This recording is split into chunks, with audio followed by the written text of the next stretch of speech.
Hello friends, ನಮಸ್ತೆ ಎಲ್ಲರಿಗೂ. ಇವತ್ತಿನ ಒಂದು ತರಗತಿಗೆ ತಮಗೆಲ್ಲರಿಗೂ ಸ್ವಾಗತ ಸುಸ್ವಾಗತ. ಇವತ್ತಿನ ಒಂದು ತರಗತಿಯಲ್ಲಿ ನಾವು ನಿನ್ನೆ ನೈಸರ್ಗಿಕ ಸಂಪನ್ಮೂಲಗಳ ಬಗ್ಗೆ ಪಾಠ 5 EVS 5ನೇ ತರಗತಿ ಪಾಠ ಮಾಡತ್ತಿದ್ವಿ. ಅದರೊಳಗೆ ನೈಸರ್ಗಿಕ ಸಂಪನ್ಮೂಲಗಳ ಬಗ್ಗೆ ಕೆಲವೊಂದು ಅಂಶಗಳನ್ನು ತಿಳ್ಕೊಂಡಿದ್ವಿ. ಇನ್ನೂ ಕೆಲವೊಂದಿಷ್ಟು ಪಾಯಿಂಟ್ಸ್ಗಳು ಉಳ್ಕೊಂಡಿದ್ವು. ಅದಕ್ಕಾಗಿ ನಾನು ಇವತ್ತು ಆ ತರಗತಿಯನ್ನು ಪ್ರಾರಂಭ ಮಾಡತ್ತೀನಿ. ಇದು ಶ್ರೀ ಗುರು ಸ್ಟಡಿ ಚಾನಲ್ ಆಗಿರ್ತದೆ. ದಯವಿಟ್ಟು ಎಲ್ಲರೂ ಸಬ್ಸ್ಕ್ರೈಬ್ ಮಾಡ್ಕೊಳ್ಳಿ. ಇದು ಪೇಪರ್ 1ಗೆ ಸಂಬಂಧಪಟ್ಟಿರುವಂಥ ಅಂಶಗಳನ್ನು ನಾನು ಇಲ್ಲಿ ಹೇಳ್ತೀನಿ. ತಾವೆಲ್ಲರೂ ಸಬ್ಸ್ಕ್ರೈಬ್ ಮಾಡ್ಕೊಳ್ಳಿ, ಶೇರ್ ಮಾಡಿ ಮತ್ತು ಚಾನಲನ್ನು ಕಮೆಂಟ್ ಮಾಡಿ. ತಮ್ಮ ಅನಿಸಿಕೆ ಮತ್ತು ಅಭಿಪ್ರಾಯಗಳನ್ನು ಕಮೆಂಟ್ ಬಾಕ್ಸಲ್ಲಿ ಹಾಕಿ. ನಾವು ನಿನ್ನೆ ಒಂದು ತರಗತಿಯೊಳಗೆ ಇಂಧನಗಳು ಅವು ಯಾವ್ಯಾವ ಅದಾವಂದ್ರೆ ಪೆಟ್ರೋಲಿಯಂ, ನೈಸರ್ಗಿಕ ಅನಿಲ ಮತ್ತು ಕಲ್ಲಿದ್ದಲು ಇವುಗಳ ಬಗ್ಗೆ ತಿಳ್ಕೊಂಡಿದ್ವಿ. ಈಗ ಖನಿಜ ಸಂಪನ್ಮೂಲಗಳು ಎಂಬ ಅಂಶಗಳನ್ನು ತಿಳ್ಕೊಳ್ಳೋಣ.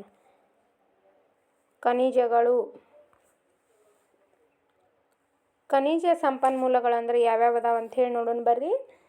ಖನಿಜಗಳು ನೈಸರ್ಗಿಕ ಪ್ರಕ್ರಿಯೆಗಳಿಂದ ದೀರ್ಘಾವಧಿಯಲ್ಲಿ ಭೂಮಿಯಲ್ಲಿ ರೂಪುಗೊಳ್ಳುತ್ತವೆ. ನೋಡ್ರಿ, ಖನಿಜಗಳು ಹೆಂಗೆ ರೂಪುಗೊಳ್ತಾವೆ ಅಂದ್ರೆ ನೈಸರ್ಗಿಕ ಪ್ರಕ್ರಿಯೆಗಳಿಂದ ದೀರ್ಘಾವಧಿಯಲ್ಲಿ ಭೂಮಿಯಲ್ಲಿ ರೂಪುಗೊಳ್ತಾವೆ. ಅಂದ್ರೆ ಈ ಸುನಾಮಿ, ಆಮ್ಯಾಗ ಜ್ವಾಲಾಮುಖಿ ಸ್ಫೋಟ ಆಕೈತಲ್ಲ, ಆ ಸ್ಫೋಟಗಳಿಂದ ಏನಾಕೈತಿ, ಇಲ್ಲಿ ನೈಸರ್ಗಿಕ ಪ್ರಕ್ರಿಯೆಗಳು ಉಂಟಾಕ ಅಂತಾರೆ. ಸುನಾಮಿ, ಜ್ವಾಲಾಮುಖಿ ಅವಕ್ಕೆಲ್ಲನೂ ನೈಸರ್ಗಿಕ ಪ್ರಕ್ರಿಯೆಗಳಂತಾರೆ. ಅವು ಏನು ದೀರ್ಘಾವಧಿಯಲ್ಲಿ ಭೂಮಿಯಲ್ಲಿ ಏನು ರೂಪುಗೊಳ್ತಾವಲ್ಲ, ಆ ರೂಪುಗೊಳ್ಳುವಿಕೆಯಿಂದ ಏನು ಉಂಟಾಕವಲ್ಲ, ಇವು ಖನಿಜ ಸಂಪನ್ಮೂಲಗಳು ಉಂಟಾಕವು. ಅವು ಶಿಲೆಗಳಲ್ಲಿ ದೊರೆಯುತ್ತವೆ. ಅದಿರಿನ ರೂಪದಲ್ಲಿ ಹೊರತೆಗೆದ ಖನಿಜಗಳನ್ನು ಕಾರ್ಖಾನೆಗಳಲ್ಲಿ ಶುದ್ಧೀಕರಿಸಿ ಲೋಹಗಳನ್ನು ಬೇರ್ಪಡಿಸಲಾಗುತ್ತದೆ. ನಮ್ಗೆ ಕಚ್ಚಾ ಶಿಲೆಗಳು ದೊರೀತಾವೆ. ಅದು ಏನು ಶೇಖರಣೆ ಆಗಿರ್ತಾವಲ್ಲ ಭೂಮಿಯೊಳಗೆ ಶಿಲೆಗಳ ಜೊತೆಗೆ, ಅಂಥ ಖನಿಜ ಸಂಪನ್ಮೂಲಗಳು ಏನಕ್ಕೆ ನಮ್ಗೆ ಕಚ್ಚಾ ರೂಪದೊಳಗೆ ಸಿಗ್ತಾವ. ಆ ಕಚ್ಚಾ ರೂಪದ ಅದಿರಿನ ರೂಪದೊಳಗೆ ಏನು ಸಿಗ್ತಾವಲ್ಲ, ಅದನ್ನು ತಂದು ನಾವು ಹೊರತೆಗೆದು ಖನಿಜಗಳನ್ನು ಕಾರ್ಖಾನೆಗಳಲ್ಲಿ ಅಂದರೆ ಫ್ಯಾಕ್ಟ್ರಿಗಳಲ್ಲಿ ಅವನ್ನ ಶುದ್ಧ ಮಾಡ್ತಾರೆ. ಫ್ಯಾಕ್ಟ್ರಿಗಳಲ್ಲಿ ಅವನ್ನ ಉಪಯೋಗ ಮಾಡ್ತಾರೆ. ಅಂದ್ರೆ ಅದನ್ನೆಲ್ಲನೂ ಏನು ಮೂಲ ಬೇಕಾದದ್ದು ಏನು ವಸ್ತು ಇರ್ತೈತಲ್ಲ, ಅದನ್ನು ಎಲ್ಲನೂ ಬೇಡವಾದ ವಸ್ತುಗಳನ್ನ ತೆಗೆದು ಅದನ್ನು ಏನು ಬೇಕಾಗತ್ತೆ ಇಂಪಾರ್ಟೆಂಟ್ ಗಟ್ಟಿಯಾದಂಥ ವಸ್ತುಗಳನ್ನು ಎಲ್ಲನೂ ತೊಗೊಂಡು ಶುದ್ಧೀಕರಿಸಿ ಅವನ್ನ ಲೋಹಗಳನ್ನಾಗಿ ಬೇರ್ಪಡೆ ಮಾಡ್ತಾರೆ. ಎಲ್ಲಂದ್ರೆ ಕಾರ್ಖಾನೆ ಒಳಗೆ. ಉದಾಹರಣೆಗಾಗಿ ನೋಡ್ರಿ, ಕಬ್ಬಿಣದ ಅದಿರಿನಿಂದ ಕಬ್ಬಿಣವನ್ನು ಪಡೆಯುವುದು. ಅಲ್ಯೂಮಿನಿಯಂ, ತಾಮ್ರ, ಬೆಳ್ಳಿ ಇತ್ಯಾದಿಗಳು ಖನಿಜಗಳಿಂದಲೇ ದೊರೆಯುತ್ತವೆ. ನೋಡ್ರಿ, ನಮ್ಗೆ ಅಲ್ಯೂಮಿನಿಯಂ, ಕಬ್ಬಿಣದ ಅದಿರು, ತಾಮ್ರ, ಬೆಳ್ಳಿ ಯಾವುದರಿಂದ ದೊರೀತೈತೆ ಅಂದ್ರೆ ಖನಿಜ ಸಂಪನ್ಮೂಲಗಳಿಂದನೇ ದೊರೀತಾವೆ. ಈಗ ನೋಡ್ರಿ, ಖನಿಜ ಅಂದರೆ ಏನು? ಖನಿಜ ಇದು ನಿಸರ್ಗದಲ್ಲಿ ದೊರೆಯುವ ಬಹು ಉಪಯೋಗಿ ವಸ್ತುವಾಗಿದ್ದು ರಾಸಾಯನಿಕ ಸೂತ್ರದಿಂದ ಹೇಳಬಹುದಾದ ಸಂಯೋಜನೆಯನ್ನು ಹೊಂದಿರುತ್ತದೆ. ನೋಡ್ರಿ, ಖನಿಜ ಇದು ನಿಸರ್ಗದಲ್ಲಿ ದೊರೆಯುವ ಬಹು ಉಪಯೋಗಿ ವಸ್ತುವಾಗಿದ್ದು ರಾಸಾಯನಿಕ ಸೂತ್ರಗಳಿಂದ ಹೇಳಬಹುದಾದ ಸಂಯೋಜನೆಯನ್ನು ಹೊಂದಿರುತ್ತದೆ. ಅಲ್ಯೂಮಿನಿಯಮ್, ಆಮ್ಯಾಗ ಕಬ್ಬಿಣ, ಬೆಳ್ಳಿ, ತಾಮ್ರ ಇವಕ್ಕೆಲ್ಲನೂ ಸೇರಿಸಿ ನಾವೇನಂತ ಕರಿತೀವಿ? ಖನಿಜಗಳು ಅಂಥೇಳಿ ಕರಿತೀವಿ. ನೋಡ್ರಿ, ಅವ್ನು ಹೆಂಗೆ ಮಾಡ್ಯಾರ ನೋಡಿ ಚಿತ್ರಗಳು ನೋಡಿ. ಖನಿಜಗಳ ಉಪಯೋಗನ ತಿಳಿಸು. ಮನೆ ಕಟ್ಟಕ್ಕೆ ನಾವು ಕಬ್ಬಣ ಯೂಸ್ ಮಾಡ್ತೀವಿ. ಗೇಟಿಗೆ ಕಬ್ಬಣ ಯೂಸ್ ಮಾಡ್ತೀವಿ. ಅಲ್ಯೂಮಿನಿಯಂ ಪಾತ್ರೆಗಳನ್ನು ತೊಗೋತೀವಿ. ಆಮ್ಯಾಗ ತಾಮ್ರದ ಬುಟ್ಟಿಗಳು, ಆಮ್ಯಾಗ ಕಬ್ಬಿಣದ ಮಷಿನ್ಗಳು, ಚಿನ್ನಾಭರಣಗಳು,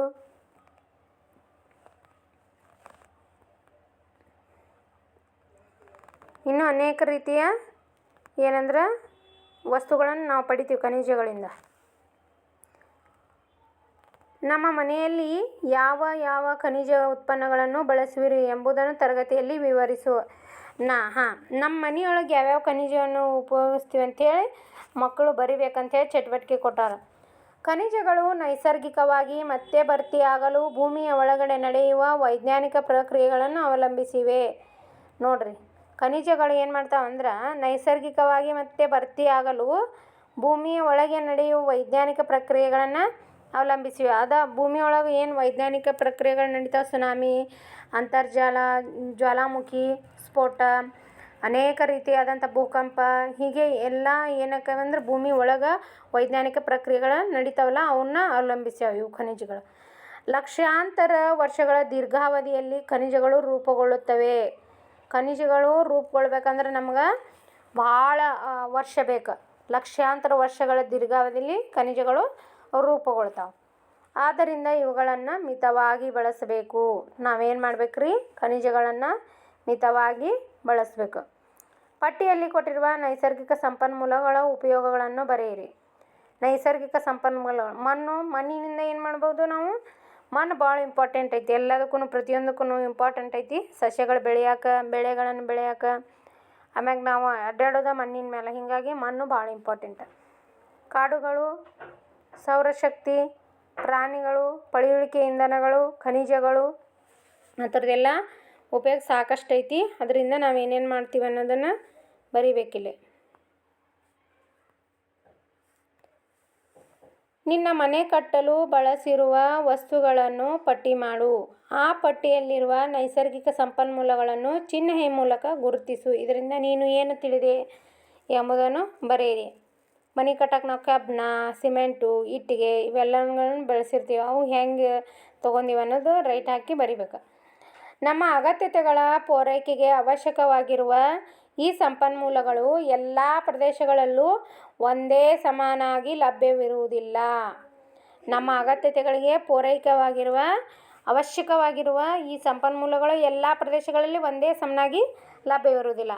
ಹೌದು, ಯಾಕಂದ್ರೆ ಅವು ಏನಂದ್ರೆ ಭಿನ್ನತೆಯಿಂದ ಕೂಡಿರ್ತಾವೆ. ಅಂದ್ರೆ ಬೇರೆ ಬೇರೆ ರೀತಿಯಲ್ಲಿ ದೊರೀತಾವೆ. ಕಡಿಮೆನೂ ಇರ್ಬೋದು, ಹೆಚ್ಚೂ ಒಂದೊಂದು ಪ್ಲೇಸ್ನೊಳಗೆ ಒಂದೊಂದು ರೀತಿಯಾದಂಥ ಖನಿಜಗಳು ಹೆಚ್ಚೂ ಸಿಗ್ಬೋದು, ಕಡಿಮೆನೂ ಸಿಗ್ಬೋದು. ಹೀಗಾಗಿ ಅವು ಏನಂದ್ರೆ ಎಲ್ಲ ಪ್ರದೇಶಗಳಲ್ಲಿ ಸಮನಾಗಿ ಲಭ್ಯವಿರುವುದಿಲ್ಲ. ಲಭ್ಯವಿರುವ ಸಂಪನ್ಮೂಲಗಳ ಗುಣಮಟ್ಟದಲ್ಲಿಯೂ ಕೂಡ ವ್ಯತ್ಯಾಸವಿರುತ್ತದೆ. ಹೌದು, ಲಭ್ಯವಿರುವಂಥ ಸಂಪನ್ಮೂಲಗಳ ಗುಣಮಟ್ಟದಲ್ಲಿಯೂ ಕೂಡ ವ್ಯತ್ಯಾಸ ಇರ್ತೈತಿ. ಈಗ ಬೆಳ್ಳಿ ಇದ್ರೊಳಗೆ ಒಂದು ಸ್ಥಳದೊಳಗೆ ದೊರೀತಿರ್ತೈತಿ, ಇನ್ನೊಂದು ಸ್ಥಳದೊಳಗನ ಬೆಳ್ಳಿ ದೊರೆತಾಗ ಅವು ಎರಡರಲ್ಲಿ ಏನಾಕಿರ್ತೈತಿ? ವ್ಯತ್ಯಾಸ ಇರ್ತೈತಿ. ನಮ್ಮ ಅಗತ್ಯತೆಗಳಿಗಿಂತ ಹೆಚ್ಚಾಗಿ ಈ ಸಂಪನ್ಮೂಲಗಳನ್ನು ಅತಿಯಾಗಿ ಬಳಕೆ ಮಾಡುತ್ತಿರುವುದರಿಂದ ಇತ್ತೀಚೆಗೆ ಅವುಗಳನ್ನು ಕೊರತೆ ಕಂಡು ಬರುತ್ತಿದೆ. ಇವುಗಳ ಬಳಕೆ ಹೀಗೆ ಮುಂದುವರೆದರೆ ಮುಂದೊಂದು ದಿನ ಕೆಲವು ಸಂಪನ್ಮೂಲಗಳು ಸಿಗದೇ ಇರಬಹುದು. ನೋಡ್ರಿ, ಈಗ ನಾವೇನು ಮಾಡತ್ತೀವಿ? ಅತಿಯಾದ ಖನಿಜ ಸಂಪನ್ಮೂಲಗಳನ್ನು ಅವಲಂಬಿಸ್ಕೊಂಡಿವಿ ಮತ್ತು ಅವನ್ನ ಅತಿಯಾಗಿ ಬೆಳೆಸಾಕತ್ತೀವಿ. ಹೀಗಾಗಿ ಅವುಗಳ ಏನಾಕತ್ತೆ ಅಂದ್ರೆ ಕೊರತೆ ಕಂಡು ಬರಾಕತ್ತೈತೆ. ಅಂದ್ರೆ ಅವು ಭಾಳ ಕಡಿಮೆ ಪ್ರಮಾಣದೊಳಗೆ ನಮಗೆ ಸಿಗಾಕತ್ತಾವೆ. ಇವುಗಳ ಬಳಕೆ ಹೀಗೆ ಮುಂದುವರೆದರೆ ಮುಂದೊಂದು ದಿನ ಕೆಲವು ಸಂಪನ್ಮೂಲಗಳು ಸಿಗದೇ ಇರ್ಬೋದು. ನಾವು ಭಾಳ ಇದ್ರ ಮೇಲೆ ಡಿಪೆಂಡ್ ಆದರೆ ಏನಾಕೈತಿ? ಮುಂದೆ ಕೆಲವು ಖನಿಜ ಸಂಪನ್ಮೂಲಗಳು ದೊರೆಯಂಗಿಲ್ಲ. ಆದ್ದರಿಂದ ಇವುಗಳನ್ನು ಮಿತವಾಗಿ ಬಳಸಬೇಕು ಮತ್ತು ಅವಕಾಶವಿದ್ದಲ್ಲಿ ಪುನರ್ಬಳಕೆ ಮಾಡುವುದರ ಮೂಲಕ ಉಳಿಸಿಕೊಳ್ಳಬೇಕು. ನೋಡ್ರಿ, ನಾವು ಏನು ಮಾಡ್ಬೇಕಂದ್ರೆ